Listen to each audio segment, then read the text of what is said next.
Bom dia, amigos afins de leitura, bom dia, amigos leitores da Biblioteca Pública Municipal.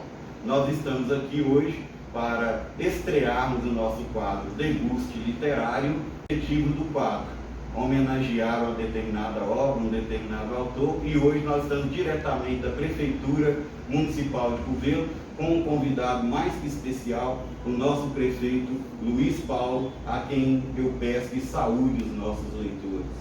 Olá a todos os leitores, é uma honra estar aqui. Agradeço Rogério, Larissa, Cecília pelo convite. É muito importante o trabalho que a Afins de Leitura está fazendo, levando a informação às pessoas, livros de qualidade, diversão, quadros inovadores, e é o que a gente quer fazer na prefeitura. É aproximar toda criança, todo adolescente da leitura para ter um mundo melhor, para desenvolver e cada dia brilhar em Covelho e fora da nossa cidade. Muito obrigado pelo convite.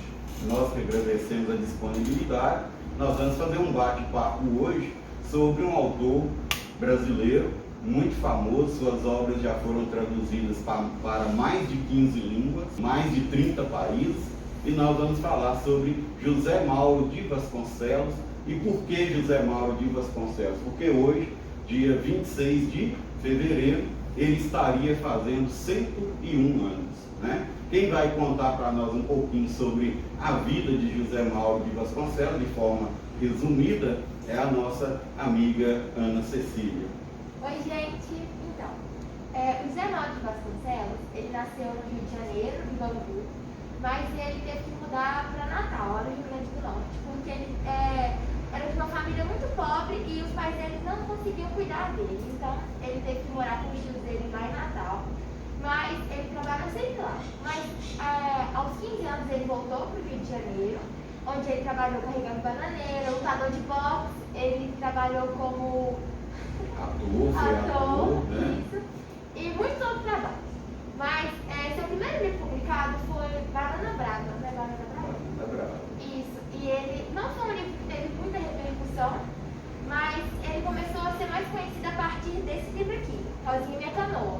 Foi o seu primeiro livro em 1948 e foi muito famoso porque teve repercussão. Esse livro também foi até usado para aula de português na França. Deu uma grande repercussão e visibilidade para o autor. Mas o seu livro mais famoso mesmo foi Meu Pé de Laranja Lima, que foi adaptado em muitas línguas, virou filme, novela, onde ele até participou também dos filmes e tal. Quem vai falar um pouquinho de O Meu Pé de Laranja Lima é a Larissa. Este livro, bom dia pessoal. Este livro ele foi escrito em 1968, né, publicado em 1968, durante a ditadura militar, né, e ele não teve nenhuma influência assim, da ditadura porque não afetava, né, o governo da época. E ele vai contar a história de Zezé, que é uma criança assim, muito esperta, uma criança muito ativa, né? Mas ele era muito levado, e por ele ser muito levado, ele apanhava demais, né? Apanhava muito dos pais, dos irmãos, né? E ele era considerado como alguém que tinha o diabo no corpo. E Zezé era tão inteligente também que ele aprendeu a ler sozinho, assim, de uma forma inexplicável, ele aprendeu a ler sozinho. E eles se mudam para outra casa quando a família passa por uma crise, né?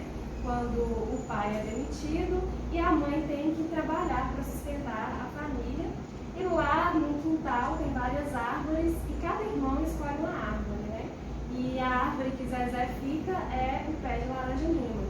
E ele, por ser uma criança com uma imaginação muito grande, né? Uma criança assim muito sozinha, né? Que ele também se considerava muito sozinho por não ter muita ajuda, por não ter muita afetividade, ele acaba criando uma amizade com o pé de laranja lima e ele coloca o nome dele de Milinho ou Chururuca quando ele estava no momento mais íntimo, no momento com o pé de laranja lima.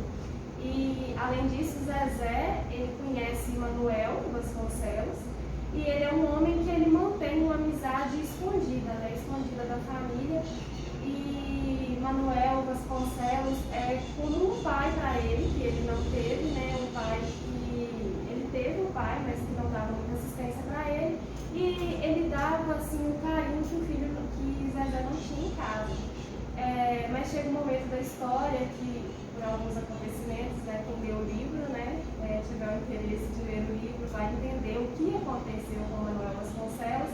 Zezé adoece por causa da morte dele e também a família tem que cortar o pé de laranja lima porque o pé cresceu demais e acaba que está atrapalhando o quintal e a casa, e Zezé adoece por isso. Mas tem um clímax, né, no final da história, no momento em que ele pega a flor, né, do pé de laranja lima, e Zezé consegue ter ali uma pontinha de esperança a partir deste momento. Você chegou a ler, Luiz Paulo? Depois do convite, eu falei, vou ter que ler o livro. Já tinha lido quando eu era novo. Esse sábado tirei 2, 3 horas, li o livro ali correndo, sou amante da leitura. E a Larissa descreveu bem o livro. É um menino simples. Eu me vi em vários momentos ali, Rogério, no sentido, igual ele era endiabrado, eu que sempre fui uma criança muito bagunceira, mas sempre de coração bom. E ele se sentia incompreendido, porque ele tentava fazer as coisas, para ele era normal, e muitas vezes era algo que os adultos assustavam. Igual ele, eu apanhei muito quando era criança, mas sempre com coração, com vontade de fazer as coisas boas, nunca fazendo travessuras com a má intenção. E eu senti isso no Zezé também. É uma história cativante, que muitas vezes é a entrada dos adolescentes no mundo da leitura, ali do infanto juvenil, e acredito que a gente tem sim que levar mais conhecimento sobre o autor, levar mais conhecimento sobre o livro. Cecília falou bem, a história tem um pouco dele também, uma pessoa que nasceu numa casa com muitas dificuldades. Eu, diferente de mim, eu não tive tantas dificuldades igual o Zezé passou, mas eu sei que a história do Zezé é a história de grande parte dos brasileiros, com muitas dificuldades. É por isso que a gente também está trabalhando, quando a gente lê o livro, a gente pensa nisso, trabalhando para chegar a políticas públicas a essas pessoas que muitas vezes não têm condição de ter uma moradia, que muitas vezes não têm condição de ter um acesso à informação.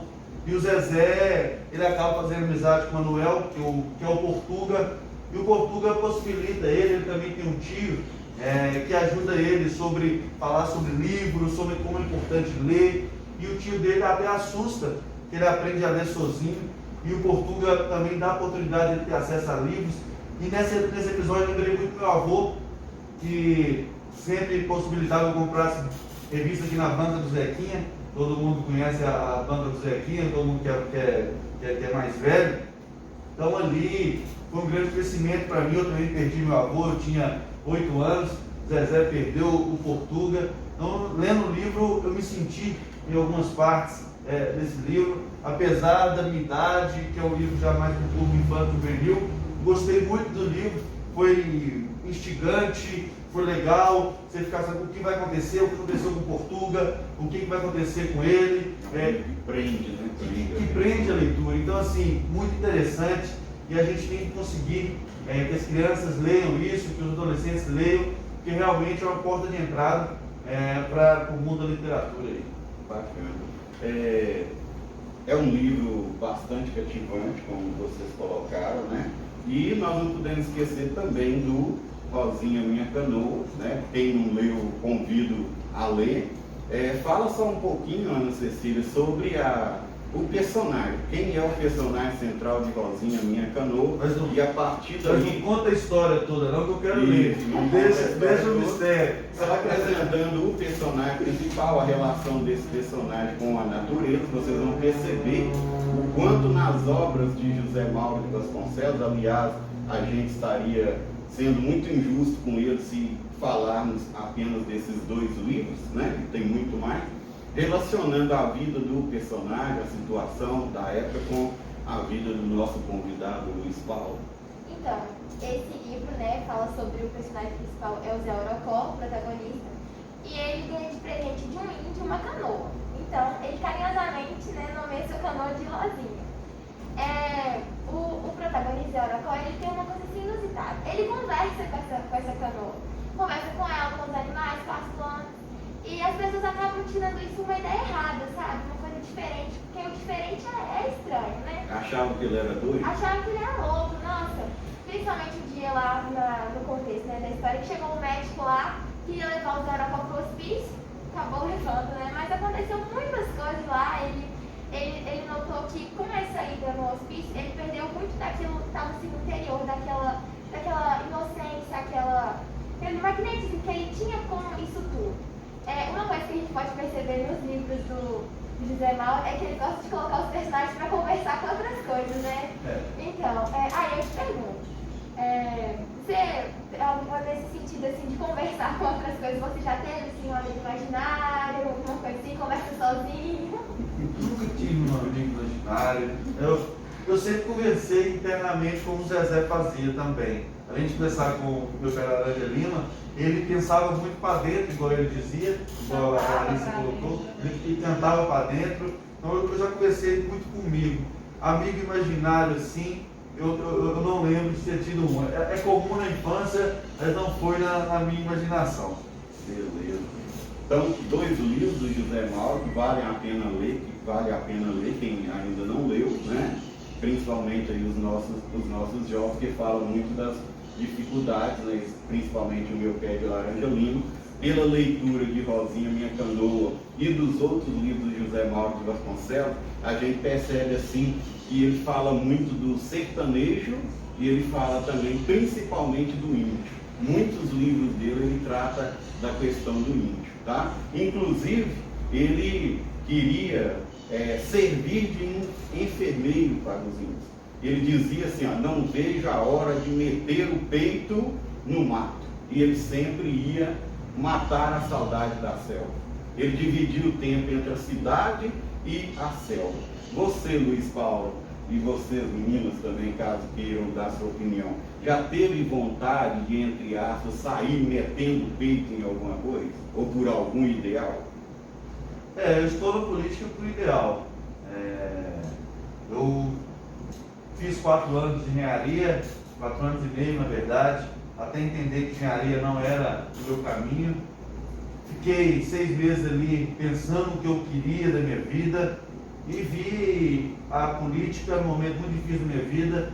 Eu vi que a honestidade era um grande pilar e eu vi que a política seria uma causa que valia a pena lutar por ela, que valia a pena dedicar para fazer a diferença, para contribuir na transformação da política. Porque sozinho ninguém faz nada, só com muita união, e a gente tem que dar a nossa colaboração. E isso tem relativamente pouco tempo. Em 2011, antes de eu entrar para a administração pública em Lavras, eu já estava determinado a contribuir na vida pública. Então, isso é meter o peito, na minha visão, numa coisa que muitas pessoas acham que tem facilidade, que é tranquilo, mas para as pessoas honestas, para as pessoas boas, que têm o interesse de fazer justiça, é um grande fardo a carregar e trabalhar no sentido de pensar nas pessoas. Eu tenho muito orgulho de poder ter essa oportunidade de trabalhar pelos curvelanos. Eu me sinto realizado profissionalmente e carrego esse peso todos os dias com muito dinamismo, com muito orgulho, com muita vontade de fazer a diferença. Porque a política é muito mal vista. A classe política ela já entra no limbo, ela já entra muito mal falada. Então a gente se doa e eu faço isso com o maior prazer do mundo. E eu sinto que isso foi uma entrada de peito aí, numa coisa inesperada, algo difícil, mas que tem valido muito a pena. Larissa, tem alguma pergunta com relação? Ou talvez o Luiz Paulo já tenha até falado sobre a relação dele com o Zezé, né? Sobre a vida dos dois. É verdade, Rogério, mas já que a gente está falando assim de ideais, né? Nós vemos que o Zezé, como a gente já falou, ele vivia uma violência psicológica, né? Porque a criança que vive ali o tempo todo, as pessoas reprimindo ali os interesses dela, né? Reprimindo o fala, ela acaba crescendo ali, não se desenvolvendo como deveria, né? E a violência física também que ele vivia. Aí eu queria saber de você, uma alternativa que você acha viável para diminuir esses índices de violências que várias crianças vivem hoje em dia, né? O personagem, ele viveu lá para a época de 1920, por aí, porque o livro é uma autobiografia, né? Mas até hoje isso ainda acontece, né? Então a gente gostaria de saber uma alternativa para diminuir esses índices de violência. A alternativa é o governo, é o setor público que está próximo. O Alessandro, que é o secretário de Educação, tem conversado sobre a questão de psicólogos nas escolas, e aí a gente pensa em psicólogos não só para os alunos, mas para as famílias. São programas que dão suporte para esse pai, porque depois no livro mesmo fala, o pai pede desculpa, que arruma um emprego, vida melhor, pede desculpa para o filho, que ele estava 6 meses desempregado, sem conseguir colocar comida em casa, e isso estava destruindo o pai por dentro. Então a gente tem que conseguir oferecer treinamento para essas pessoas, uma colocação de serviço, psicólogos nas escolas, tanto para a família quanto para os alunos, porque sem dúvida nenhuma é assim que a gente vence, com muita conscientização, com o cumprimento de leis, com a parceria com a polícia, porque também a gente não pode aceitar esse tipo de abuso. Está muito próximo a assistência social do município para essas casas, conhecer as famílias, conversar com os pais, conscientizar. E eu acho que esse é o caminho, é um pacote completo, não é a solução definitiva, não é algo que você começa e fala, está resolvido, mas é algo que se trabalha dia após dia, envolvendo o social, envolvendo o cuidado, envolvendo também a questão dos psicólogos, que na minha visão, tem sido cada vez mais importantes, ainda mais no momento de pandemia, que tem mexido a cabeça de todo mundo. Bom, o deguste literário é um para realmente degustarmos, né, sobre a obra do autor, né? Eu vou ler um pequeno trecho, Luiz Paulo, do que a gente encontra em O Palácio Japonês, também do José Mauro de Vasconcelos. Pedro, eu lhe ofereci o mais lindo brinquedo que morava na minha saudade. Por sua vez, você poderia deixar que eu brincasse juntamente com você, com os seus brinquedos da infância? E se eu tivesse sido um menino sem brinquedos? O Pedro respondeu. Eu sei da verdade, Pedro. Eu gostaria de brincar com o seu trenzinho e a sua canoinha. Você, Luiz Paulo, tem algum brinquedo da infância assim que você se lembre, do qual você tinha assim ciúmes? Engraçado. Não tinha ciúmes, mas os 2 brinquedos que me marcaram muito, apesar que eu não passei por todas as dificuldades do Zezé, por exemplo, foram barquinho e pistinha. Barquinho é que eu ia para a fazenda, a gente tinha, cada um dos meninos, meus amigos, a gente pegava um pedaço de pau, colocava no rego lá em cima e ia acompanhando eles uma corrida de barco ali. E a outra era uma pistinha, a gente desenhava uma pista no chão de giz, enchia as tampinhas de garrafa de barro para elas ficar pesadas, e cada um tinha 3 toques de pontilhão. E aí tinha vários desafios. Tinha um local que era desenhado, que você não podia parar lá dentro, senão você voltava. Tinha um local que você caía no buraco. Então a gente desenhava com vários obstáculos, que era uma corrida de peteleco de tampinha de garrafa. Então a gente, essa brinquedo foi o que eu mais gostei. A gente tinha um chão lá, tinha um buraco, aquele buraco ali ficava um desafio para a tampinha. Se ela caísse, ela voltava, a gente adaptava. Eu tive muitos brinquedos bons, mas você me perguntou que o que veio na minha mente agora, sem estar combinado, sem nada, foi esses 2 brinquedos, que é algo que não precisa de nada para você ser feliz. Não precisa de dinheiro, é imaginação e algo simples. Criatividade. E essa pistinha mesmo, um amigo nosso que morava no Rio, que veio para cá, que ensinou. Então essas brincadeiras, elas passam, né? Então, e hoje está perdendo isso, a gente tem que conseguir voltar. É muito legal. Esses pontos. Justamente é um dos pontos em que a gente coloca dentro do nosso projeto, a fins de leitura, já foi entregue para o secretário de Educação, justamente isso, é o resgate dessas brincadeiras tradicionais. Jogos e brincadeiras tradicionais, pode olhar, isso está dentro do nosso projeto.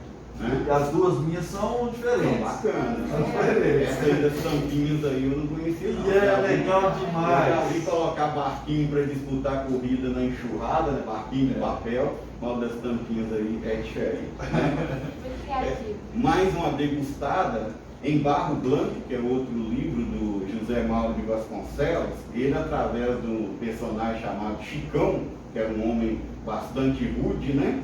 Um homem que lutava contra o meio ambiente, causando angústia e terror, né? Assim como vários dos personagens dele, as meninas devem ter lido na biografia dele, José Mauro de Vasconcelos, ele se denominava como aquele que não conseguia se fixar em nada. Para você ter uma ideia, como ela tinha falado, ele desistiu de vários cursos.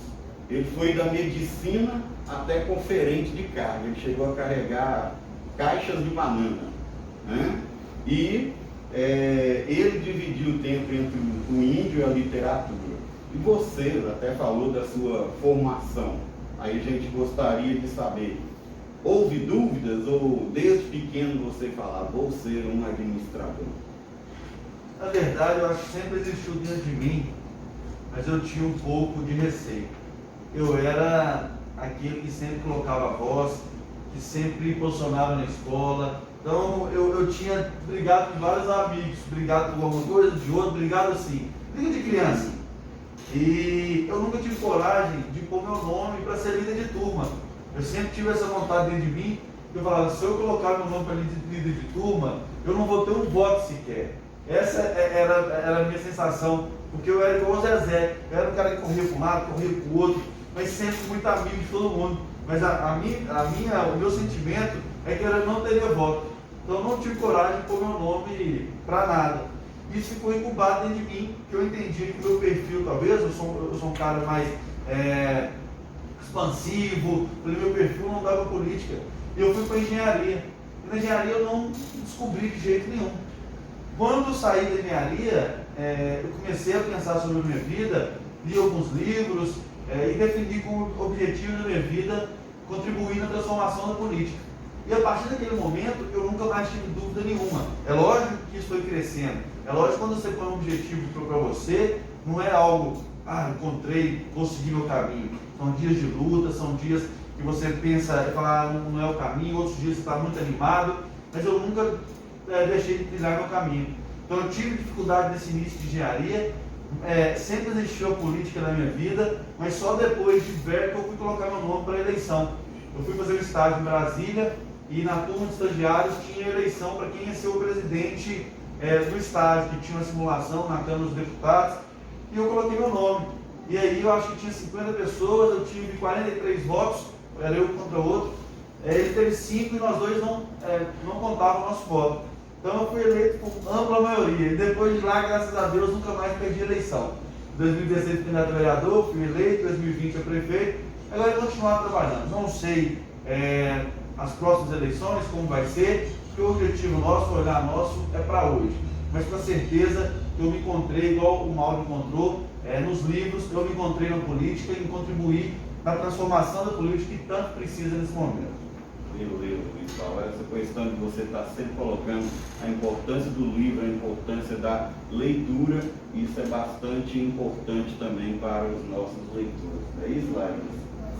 Em Banana Brava, que é outro livro do José Mauro de Vasconcelos, foi o primeiro livro dele, conta a vida de um jovem rico, Joel, que brigou com a família e foi para o mato.